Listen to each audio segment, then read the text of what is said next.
베르톨루치 감독의 2003년작 몽상가들을 보셨는데 어떻게 보셨나요?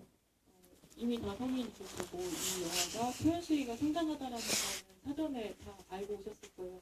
그럼에도 불구하고 큰 스크린으로 보려니까 좀 살짝 수줍어지고 약간 좀 얼굴도 뜨거워지는 그런 좀 경험하셨을 것 같아요. 이 작품은 2005년도에 국내에서 한번 개봉이 됐었던 그런 작품인데 오늘처럼 당시에도 무삭제 버전으로 개봉이 되었고요. 이 영화는 전 세계적으로도 오리지널 버전으로 상영이 되었었습니다. 짐작하셨겠지만 개봉 당시에 몽상가들은 외설이냐 예술이냐 이런 어떤 에로티시즘 논쟁에도 불을 한번 붙였었고 또 거기에 68혁명을 단순하게 노스텔지어로 수렴하는 게 아닌가 하는 어떤 서구 평단의 그런 의심도 함께 받았었던 그런 작품이에요. 이 몽상가들은 찬반 양론이 거의 이제 반반씩 갈리거든요. 그에게는 그만큼 본인 입장에 따라서 시간차가 확연한 작품이구나 이 정도에서 보시면 될 것 같아요. 이 베르톨루치 그 감독의 작품 세계를 전반적으로 조금 알면 이 몽상가들을 좀 더 입체적으로 풍요롭게 볼 수가 있거든요. 그래서 조금만 이제 짚고 넘어가자면 이 베르톨루치 감독은 이탈리아 출신의 감독이고 지금 나이가 70대예요. 70대 초반 정도 됐어요. 이제 노장 감독이죠. 그 데뷔 전에 그 경력이 상당히 화려한 편이거든요. 영화 좋아하는 분들은 이제 좀 알만한 감독인데 뭐 탈로소돔 121, 뭐 페오라마, 마태복음 이런 그 성의 정치학을 이야기할 때 가장 먼저 거론이 되는 피에르 파올로 파졸리니 감독의 그 작품 중에 61년도에 아카토네라는 영화가 있었어요. 그 영화의 조감독으로 입문을 했고 그 뒤에 그 세르지오 레오네 감독의 원스 어폰 어 타임 인 웨스턴이라는 작품인데 그 작품의 시나리오를 함께 작업을 했습니다. 의외로 이제 영화 그 데뷔 전부터도 이런 화려한 경력이 있었고 그 이후에 64년도에 혁명 전야라는 작품으로 데뷔를 하거든요. 이 작품으로 그 서구 영화계에서 많은 주목을 받았어요. 이때 나이가 20대 초반입니다. 그러니까 이 베르톨루치는 영화 영재예요. 그리고 또 하나는 60년대 그 이탈리아 공산당에 입당을 하거든요. 그러니까 정치적으로도 좌파 성향의 감독이라고 보시면 될 것 같습니다. 이 몽상가들은 그 수능자, 파리에서 마지막 탱고 이 작품과 묶여서 파리 3부작이라고 불리는 그런 작품이에요. 그 70년대에 만들어진 그 수능자나 파리에서 마지막 탱고는 68세대라 불리는 그 세대들의 좀 쓸쓸하고 씁쓸한 패배주의가 영화 전반에 묻어 있었거든요. 반면에 이 몽상가들은 상대적으로 뭔가 좀 싱그러운 젊음이 있고 또 낭만적인 부분들이 이제 묻어나죠. 그래서 70년대 그 두 작품하고는 색채가 좀 많이 다른 편입니다. 여기에서 이 영화의 그 시대적 배경인 68혁명을 조금 짚고 넘어가야 될 것 같아요. 이제 약간 연배가 있으신 분들은 아시겠지만 이제 대부분 다들 젊으셔가지고 좀 얘기해야 될 것 같은데 이 68혁명은 1968년 봄에 그 프랑스에서 일어난 사회 변혁 운동이죠. 그 5월 혁명이라고도 이야기를 해요. 당시는 그 종전 후에 그 냉전 시대였었고 그 기성세대라 부르면서 어른들은 1, 2차 세계대전을 겪은 사람들이거든요. 그러니까 폐허에서 자신의 삶의 터전을 다시 세운 사람들이에요. 그래서 어쩔 수 없이 어느 정도 좀 경직된 사고를 할 수밖에 없었거든요. 그 젊은 세대는 이런 그 프랑스에 만연해 있었던 그 관습과 권위주의 이런 것에 대해서 이제 거부를 했었고 이런 것에 대해서 이제 격렬한 저항을 하기 시작합니다. 일반적으로 그 68혁명의 시작을 그 랑페르 대학에서 시작된 그 학생들의 집회를 신호탄으로 보거든요. 이들의 저항은 이제 전국적인 규모의 학생 운동으로 번져가고 거기에 이제 각계각층의 사회적인 불만들이 이제 묻어나면서 좀 더 커지는 양상을 보입니다. 이때 뭐 대학생뿐만 아니라 뭐 노동자, 지식인, 뭐 시민 이런 사람들이 다 그 대열에 합류를 하죠. 마침내 이제 5월에는 그 1000만 명이 넘는 총파업으로 불이 지펴집니다. 몽상가들의 엔딩 장면 있죠. 그때가 바로 혁명의 가장 뜨거웠던 그 5월이에요. 그 5월에 이제 이 영화가 끝이 나고 있죠. 이 68혁명 이후에 많은 부분에서 그 관용적인 부분 그리고 또 자유로운 부분들이 확산이 돼요. 여기서 이제 인권이라던가 뭐 노동, 교육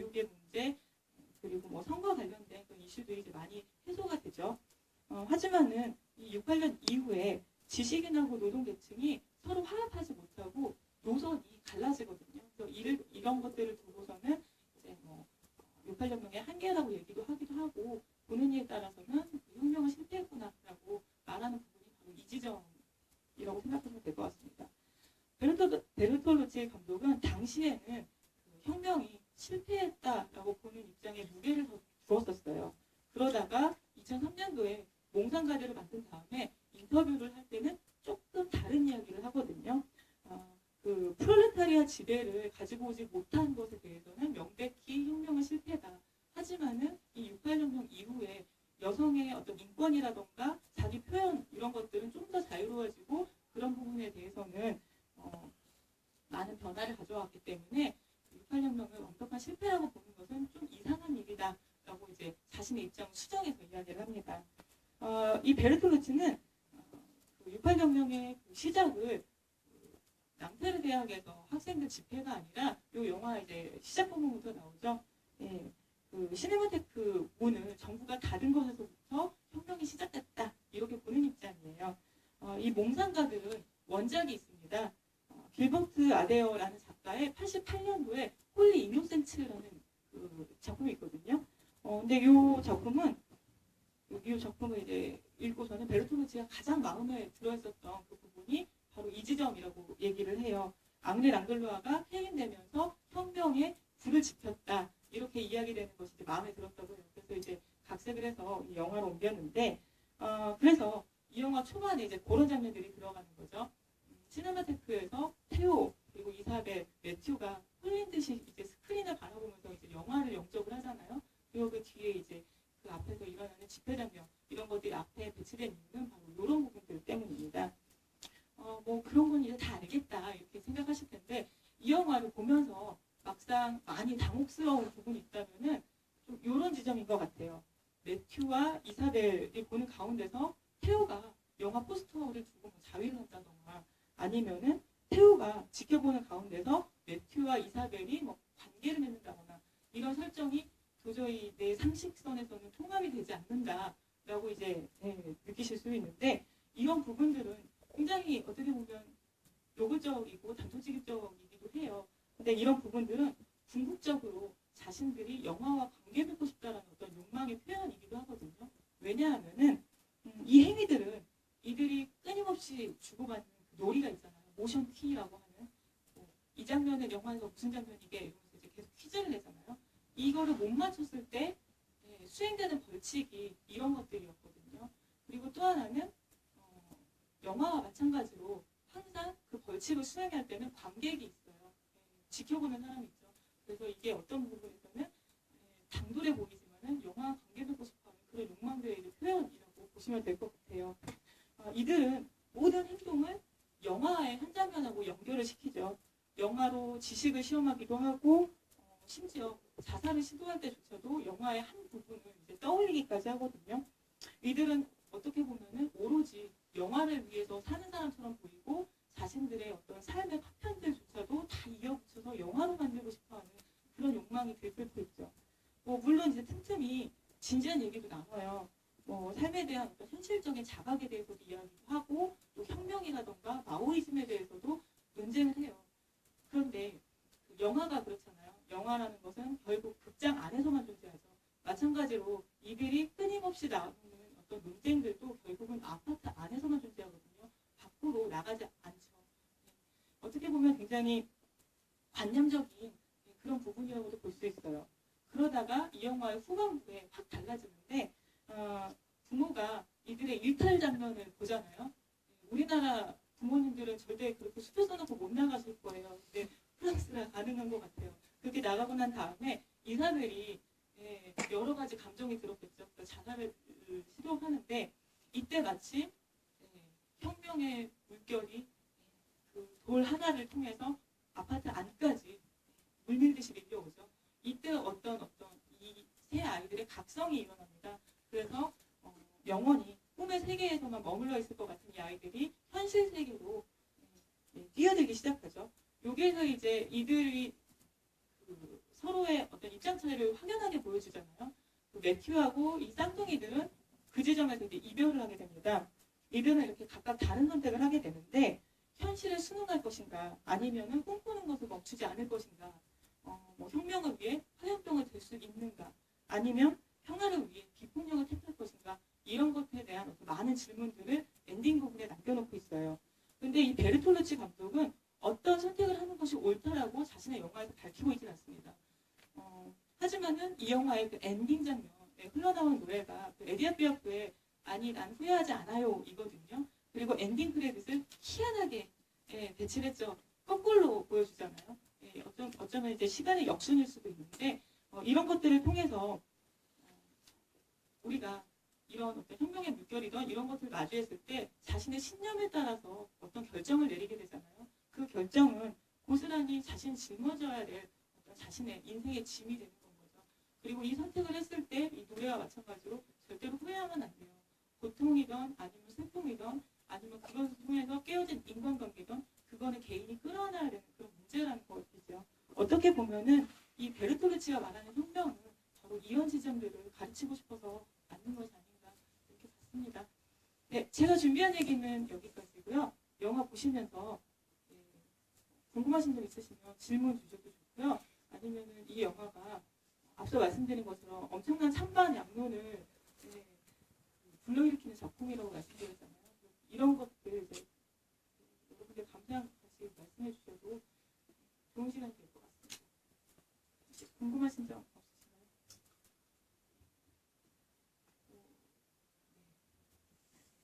숙연해지는 분위기여가지고 그러면은 이 영화가 사실 그 뒤에 얘기가 재밌는 게 되게 많거든요. 그런 얘기를 조금 해드리자면은 여기에 이제 매튜 역할, 매튜 역을 이제 처음에 제안받았던 건 디카프리오예요.